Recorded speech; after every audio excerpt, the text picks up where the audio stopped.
way, where you'll see the likes of RJ Wilson and a Thing Mo run. But first up, this fourth and final heat, and again looking for the top three. Here is Jarrett Eaton. He starts in lane 6. And he is so much better at the indoor version, the 60-meter hurdles, where he was a two-time U.S. indoor champion. Also was the NCAA indoor champion back in his Syracuse days. Trying to make his first Olympic team. He was 6th 5 years ago at the 2016 Olympic trials. Addo, speaking of NCAA championships, the 2021 NCAA 110-meter hurdles champion, Robert Dunning, was meant to be running in this, and we just got handed a note a moment ago that he will not fill lane 8. We're unsure as to the reason why the recently crowned NCAA champ won't make this heat. In lane 1. So Trey Holloway in lane 1, and that is the brother of Grant Holloway, who we saw run that 13:11 in the opening heat, the world champion. This is his brother. Ty Brown is alongside him. Luke Seidhoff in lane 3, Sam Brixey in 4, then Nicholas Anderson in lane 5. We've already shown you Jarrett Eaton. And Jarrett at 32 is probably running out of chances to finally make that team, and he will know that, because with all the young talent coming up underneath him, Roberts and Holloway, and even Devin Allen is younger, and he's got to get it done. Starting alongside him, Addo, is Jalen McConaughey of Illinois in lane 7. There he is. Champion, currently number 7 in the world from the University of Iowa, Jalen McConaughey. So there's your field in this final heat of the men's 110-meter hurdles. Who gets that automatic qualifier? Who's going to be in the top 3 to go through? Tomorrow it's semis and final day in this event. I'm going to look to see how Jarrett Eaton manages the last 5 hurdles. We know from his indoor prowess how good he is on the first 5. And you'd be surprised how many hurdlers talk about working on their last 5, including the world champion Grant Holloway. When he broke that indoor world record, he said, yeah, we know I can run the first 5. If I want to have any chance at being Olympic champion, the world record holder eventually outdoors, I have to get the final 5 right. That's the case for lane 6, Jarrett Eaton. False start, they're going to get caught back. First false start of the day. When there's a false start in the hurdles, it takes a while, because you have to pick up all of those barriers and then walk back. Did you see anything that was glaringly obvious? No, but I haven't seen anything all weekend.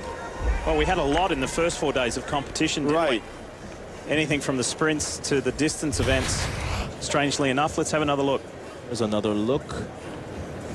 No, I mean, those guys were...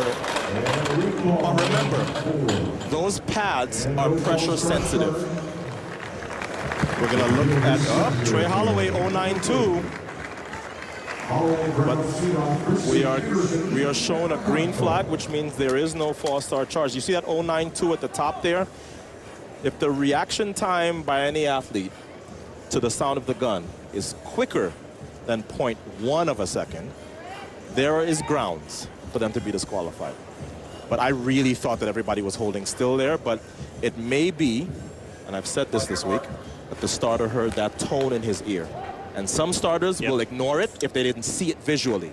Other starters, as long as they hear the tone, they're going to shoot the gun again and just tell everybody to hold and come up, even if they didn't see it visually. And I think that's what happened there to young Trey Holloway. The fastest time in the world in this event is Omar McLeod of Jamaica, who is the reigning Olympic champion, 13:01. Then there's Grant Holloway at 13:07.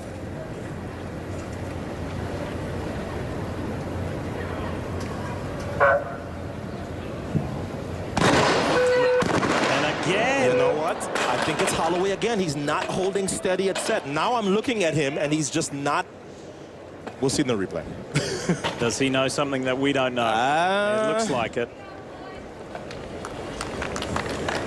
The older brother of the world champion. Look to the far right, closest to camera. I want you to look here. Watch him at set. Is he holding steady? I'm not sure.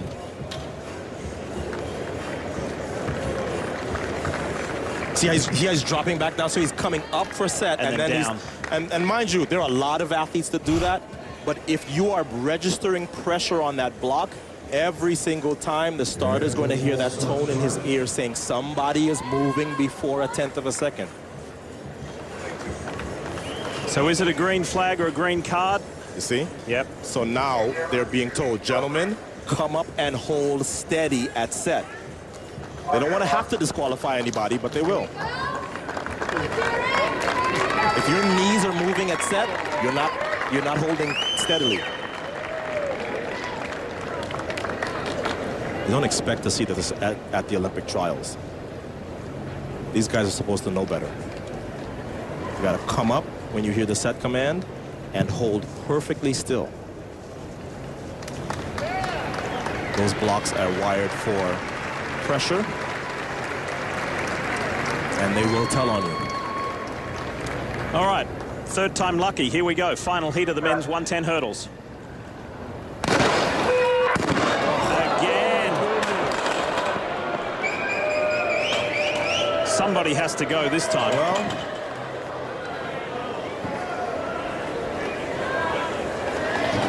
this is a big box.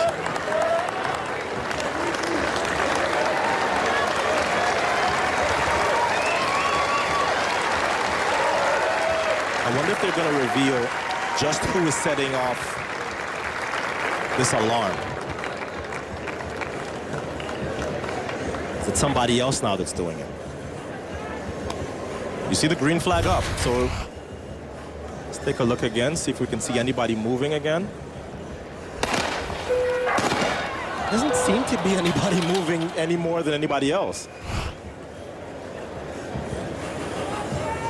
Is it possible there's a malfunction with the blocks? Because it keeps pinging Trey Holloway. He did not react 0.08 of a second. I guarantee you that. Yeah, I think he may have a blocks there that they have to change. A pair of blocks. Blocks are wound a little too tightly. Either that or the starter just has to say, you know what, guys? He needs to call all his assistant starters and say, if you don't see it with your eyes, don't shoot a second gun. Let's just get this. Let's get it going. Let's get this heat going, yeah.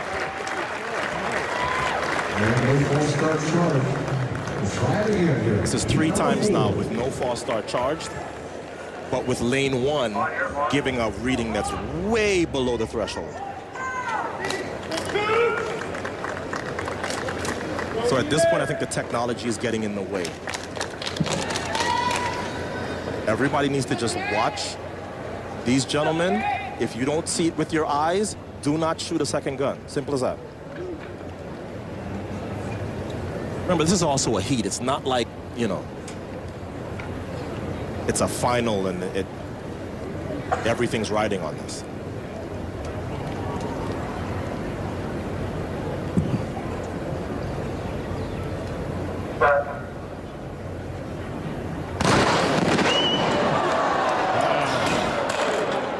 Fifth false start. 5th callback.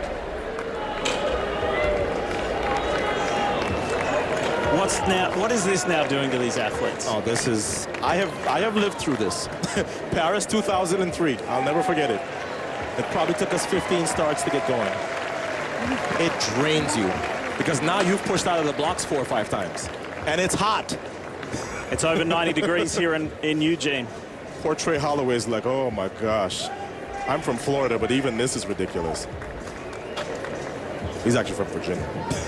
Still hot.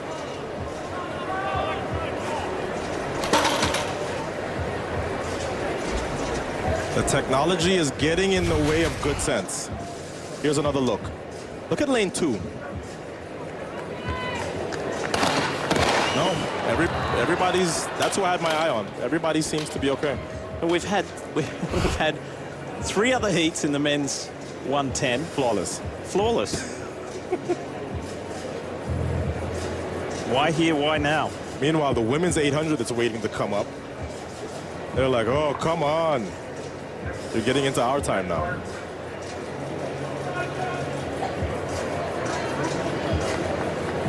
Well, I've suggested what the fix is. If you don't see it visually, do not shoot the second gun.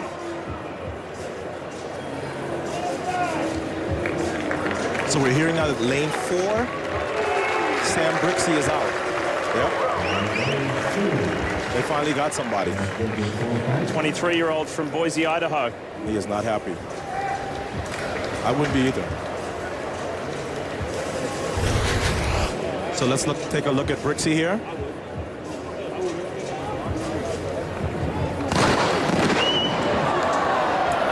That is not a lot of movement. Just at the top of your screen. Yep. A little flinch. That's what put paid to Aaliyah Hobbs' chances in that semifinal in the 100. Yeah, he flinched. There's no question he flinched. But I think they figured, look, at this point, we have to make an example of somebody, otherwise we're going to be here all day.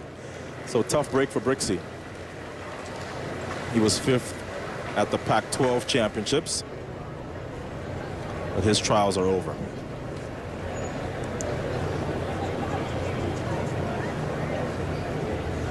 Ready to do it for a 6th time? Sure.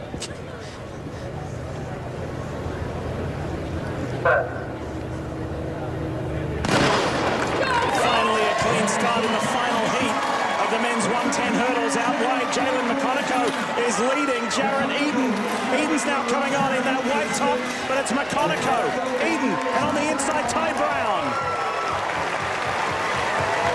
13:35 for the 22-year-old from Illinois. He's just finishing up a redshirt senior season at Iowa. 2nd at the NCAA championship, so he knows how to compete well on this surface. And after all that it took to get this race started, give some credit to the youngster for keeping his composure and his nerve, because this was a wire-to-wire win, and he looked pretty comfortable doing it. His personal best is 13:23. This is not too far off of that, and you see him sort of celebrating getting that win. So the auto qualifiers are Jalen McConaughey, Jarrett Eaton, and Ty Brown, just like that. Through to the semifinals tomorrow, and the final of the men's 110 hurdles will be tomorrow as well. You'll see that live on NBC Sports. Key qualifiers: the world champ Grant Holloway, the US champ of 2019. And now we move into women's 800-meter semifinals, where you'll see the 19-year-old